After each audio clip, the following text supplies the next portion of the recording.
Are Ginny and Georgia about to make a comeback with a big bang? Are fans in for a saucy surprise with another epic season of the quirky mother and daughter duo? A little birdie tells us that a new season could very well be imminent. Join us as we plunge into the spicy world of Wellsbury. To begin with, Season 2 is one for the ages. Don't tell us that the shock factor of the Season 2 finale did not throw you for a loop. There were definitely some wild cards that we did not see coming. Will Netflix jump on board to air yet another season with the ditzy duo?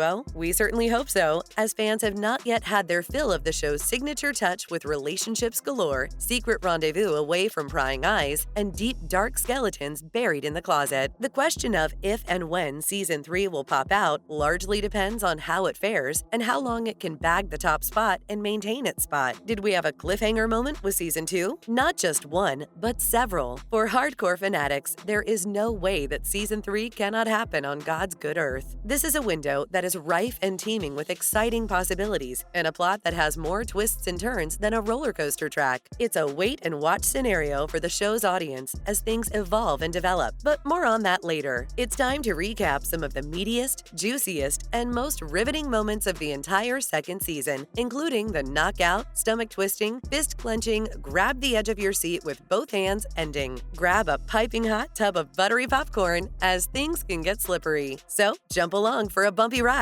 We promise you will not regret it. Moving on to Georgia, the jailbird. She thought she got away with it. He thought she got away with it. Did she really get away with it? Nah, at least it doesn't seem that way. Antonia Gentry and Brienne Howie are a class act. They bring a lot of oomph to the acting in the show. Just when things start to look up for Georgia, and she finally managed to snag her beau for real after coming clean about her not-so-clean past, they went kaput again. Well, sorta. Think horses and carriages, dainty wedding gowns, flowers, and festivities. Then imagine being busted by the cops on your own wedding. We didn't see that coming. Georgia finally managed to get her man. She got hitched to Paul at City Hall. There's definitely a nice ring to it. Things were starting to look rosy for the couple, but the rosy did not last long. For one, the wedding was crashed by the most unexpected of guests. The lovey-dovey couple experienced the rudest of interruptions mid-dance, and the police cuffed the lovely bride on charges of murder. That's what we call being really tied down. This is a ball and chain scenario belonging to a different league altogether. However, jokes apart, on a scale of 1 to 10, this unexpected twist was an 11 on the shock meter.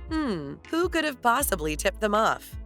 Well, it might have been a certain Gabriel, since he was the one who showed up at the venue accompanied by the cops. It is hilarious to see Austin absolve himself of any responsibility for the police crackdown. The story's resolution rested with Ginny and her friends, who fought fiercely to clear Georgia's name. However, it is evident that even though they tried their best, Georgia still has yet to be exonerated. Such are fairy tales after all. We can at least honor Paul for standing up on his friend's behalf despite the adversity they faced. Don't go anywhere as we crank up the oomph factor. Stick around as we explore the highlights of Season 2's epic conclusion. And things definitely take a wonky turn here. Well, school life isn't a walk on the rainbow with unicorns prancing around for the best of us. It hadn't really been smooth sailing for Austin and Ginny as well. School can be cruel. It is what it is, and frankly, at times, quite bleak. Ginny wasn't exactly having a time with her relationship woes. Emotionally bruised and reeling from the impact post-breakup from Marcus, she found a listening ear in Max and poured out her tale of woe. The girl was clearly suffering from breakup blues. She was whisked to a night out with Max, which was quite cathartic for her aching heart.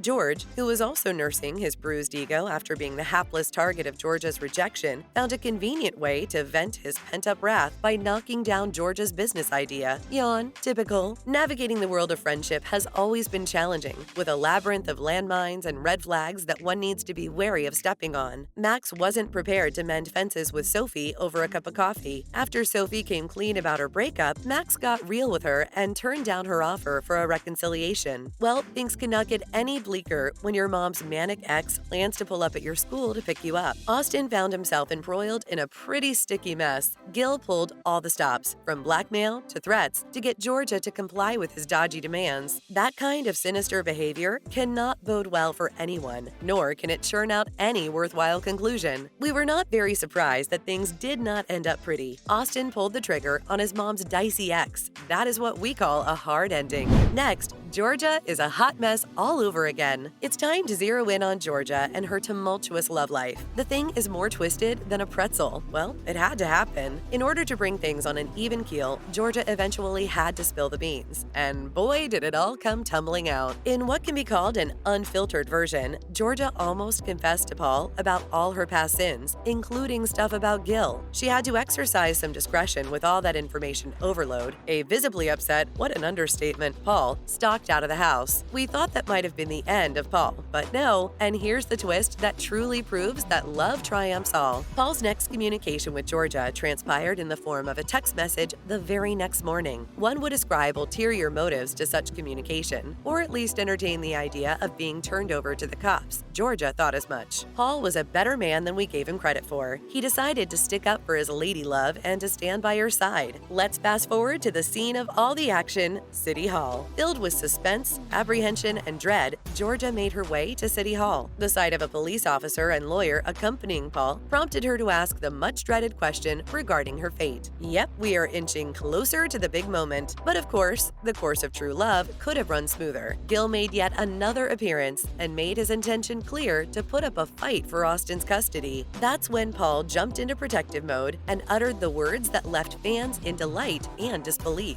He countered Gil by stating straight up without flinching that he would join forces with his lawyer for the sake of his stepson and wife. What a straight shooter. And from here on, things get a bit gooey. When the chaos subsided and Paul and Georgia had a quiet moment with each other, Paul professed his undying love and devotion to his lady and the intent to marry her. At the same time, he also questioned the sensibility of his decision and chalked it up as dumb. We can't blame him there, but kudos to the man for taking a stand. After mulling over the previous day's conversation, he made it clear to Georgia that he had finally decided to tie the knot. Stranger things have happened, but this one did make our jaws drop to the floor. Finally, what happened before this magical moment? If you are wondering what transpired leading up to the grand moment of Paul's proposal, here are the most tantalizing tidbits. Ginny thwarted Georgia's plan to scramble again after Gil's arrival. She also uncovered her mom's move to cancel the wedding. Later, Ginny went the extra mile and talked her mom into coming clean with Paul and taking a chance on love. In yet another heartwarming celebration of friendship, Georgia expressed gratitude to her friend Ellen for sticking by her through thick and thin. Let's rewind for a bit to the previous season. In its first season, the show was the talk of the town thanks partly to Taylor Swift, who shot it down after one of the jokes in the show rubbed her the wrong way. Well, any publicity is good publicity. At least that is how the entertainment industry goes. The show was first aired in the year 2021, in the month of February to be exact. The first season bagged a spot on many top 10 lists across regions. TikTok has also contributed to the expanding viewership of the blockbuster series. The second season itself left many unanswered and unresolved conundrums that need a good airing out in season 3, including the loopy relationship dynamic shared by Georgia and Austin, what's blooming or brewing for Joe on the love front, and the reconciliation and patch-up of Max with her ex. These are definitely some of the more exciting developments to look out for. With all that being said, here is another truth bomb. The probability of renewal is much more technical than it appears and relies on several variables, such as the show's performance with audiences, including numbers in terms of the number of people who viewed the show, viewership hours, and receptivity of the audience. Woo, that is quite an exhaustive list. And now for the million-dollar question. Is season 3 going to materialize? Will we finally see how this tangled web disentangles itself? What will the fates bring for these two characters? Will Ginny and Paul be able to bail Georgia out of this mess again? Follow us for the latest news.